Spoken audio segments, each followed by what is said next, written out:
Bonjour, j'espère que vous allez bien aujourd'hui. Euh, Tout d'abord, je vous remercie pour les retours reçus suite à la vidéo précédente sur l'encre de la respiration. J'ai eu des chouettes retours par message, par mail de cette vidéo, ça m'a beaucoup touchée et je suis très contente de savoir que les enfants pratiquent, mais aussi avec leurs parents. Et comme je disais déjà précédemment, que certains adultes pratiquent aussi tout seuls sans forcément être avec leurs enfants ou avec des enfants.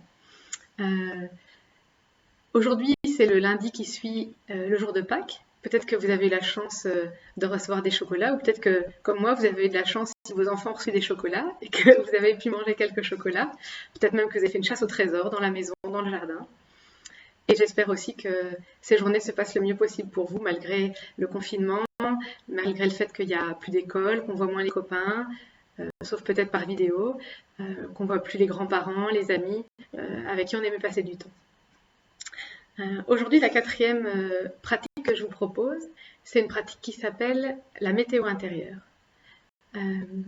La météo intérieure, c'est un petit exercice qui nous permet de savoir comment on se sent, qu'est-ce qui se passe pour nous à l'intérieur.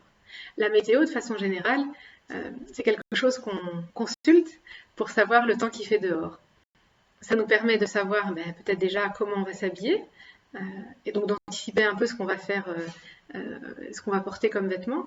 Et ça nous permet aussi d'adapter nos activités. Et c'est utile évidemment de savoir le temps qu'il va faire pour pouvoir s'organiser, prévoir les vêtements et prévoir les activités. Et quand on fait la météo intérieure, c'est un petit peu la même chose.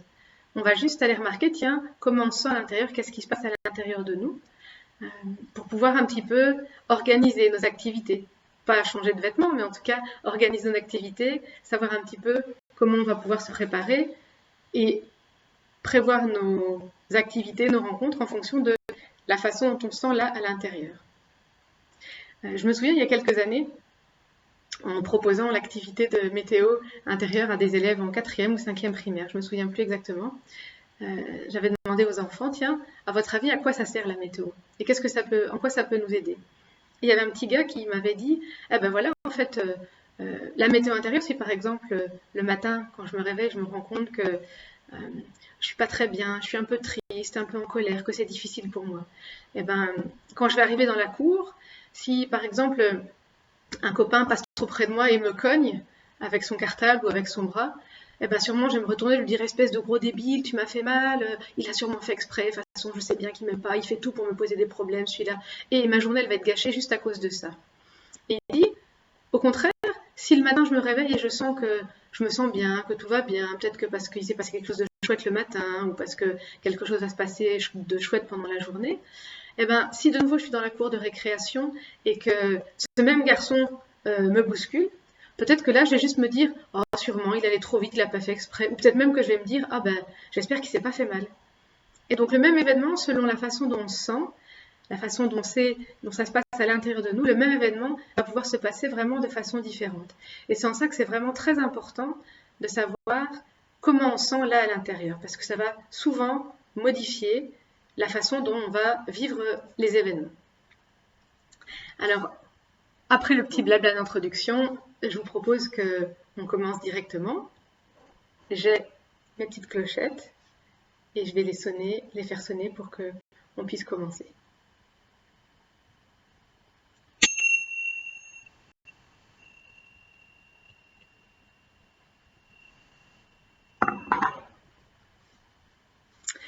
Et pour commencer cette pratique, je vais vous proposer d'abord de vous installer le plus confortablement possible. Et maintenant, vous le savez, une pratique, c'est plus confortable et c'est plus facile d'être attentif quand on est bien assis.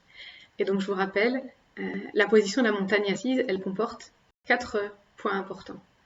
Le premier, c'est vérifier qu'on a les pieds bien posés sur le sol. La deuxième chose importante, c'est d'avoir les fesses bien posées. Alors si on a choisi de s'asseoir sur une chaise comme moi, les pieds sont bien à plat et les fesses sont bien posées sur le coussin, enfin sur l'assise. Si on a choisi de s'asseoir par terre sur un coussin ou sur un tapis, on vérifie que les fesses sont bien stables, de façon à ce que le corps soit bien équilibré et que nos pieds et nos jambes nous permettent de rester stables et le plus immobile possible. La troisième chose importante pour la position de la montagne assise, c'est le dos. On vérifie que le dos est bien droit. Pas trop serré ni rigide, on ne doit pas être comme ça complètement serré, on relâche les épaules, on tient le dos droit, mais pas non plus complètement rabaissé, ramolli. C'est difficile d'être attentif quand on est un peu rabaissé et ramolli. En tout cas, on essaye de se tenir droit. Et la quatrième chose importante, c'est les mains. Soit on pose les mains sur les genoux, soit on les pose sur la table devant nous. Elles peuvent se toucher, on choisit.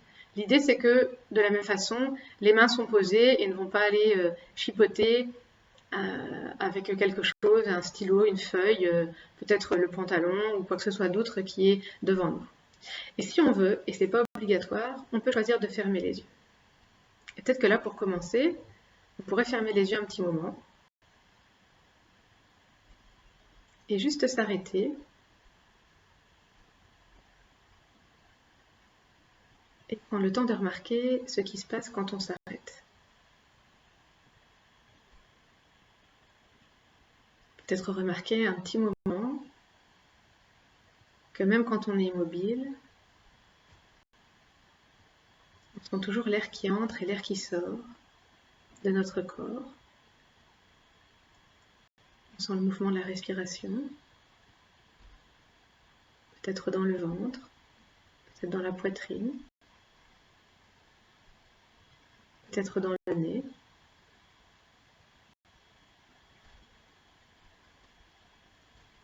Et ce que je vais te proposer maintenant, c'est de prendre un petit moment pour aller remarquer, tiens, qu'est-ce qui se passe pour toi maintenant? Comment tu te sens? Qu'est-ce que tu remarques au niveau des sentiments, des émotions? Qu'est-ce qui se passe pour toi, là, à l'intérieur? C'est quoi ta météo intérieure? Est-ce que tu te sens calme, tranquille, un peu comme une grande journée ensoleillée? Peut-être que tu te sens un peu agité, énervé, comme un jour de tempête, où tout vole partout. Peut-être que tu te sens un peu triste, mélancolique, comme une journée grise avec des nuages et de la pluie.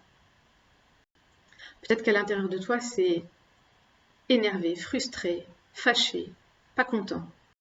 Comme si c'était la tempête, comme si c'était le tonnerre, l'orage à l'intérieur. Ça grogne, ça gronde, ça crise. Peut-être même qu'il y a des éclairs. C'est important de remarquer, tiens, qu'est-ce qui se passe vraiment? Peut-être qu'à l'intérieur de toi, c'est difficile de savoir en fait ce qui est à l'intérieur de toi. Un peu comme s'il y avait du brouillard et que c'était difficile d'aller remarquer ce qui se passe. Et c'est ok aussi de ne pas savoir exactement, de ne pas voir exactement ce qui se passe. Prends le temps d'aller remarquer comment c'est pour toi là maintenant.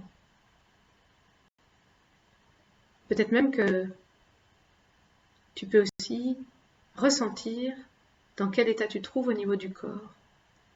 Peut-être remarquer que dans certaines parties de ton corps, c'est tendu, c'est contracté.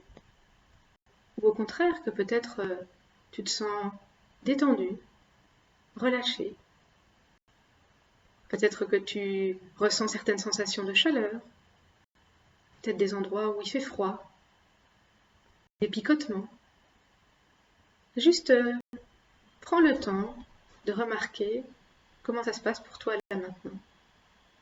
Comment tu te sens.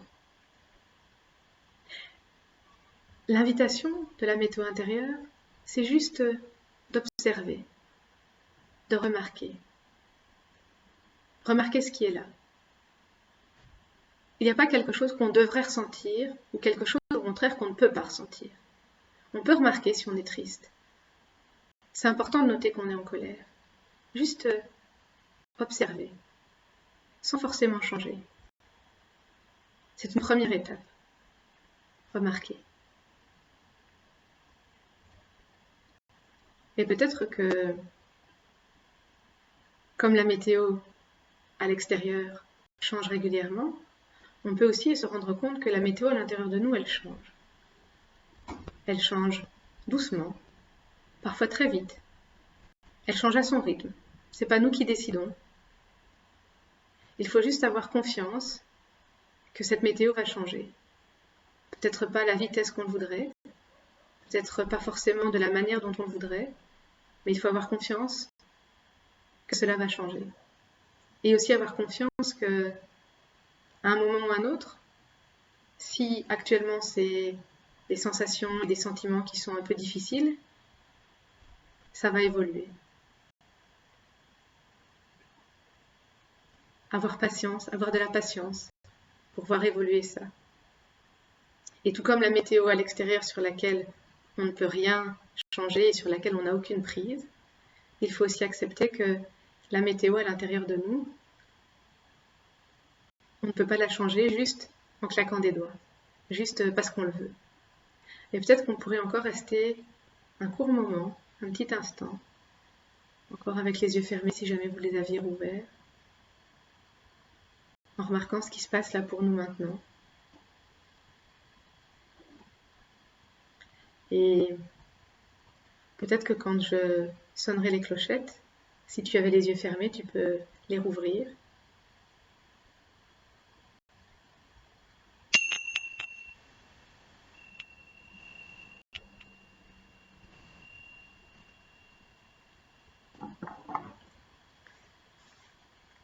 Et je te souhaite de passer une très belle journée, de profiter du temps qui est proposé là pour faire d'autres choses, découvrir, profiter.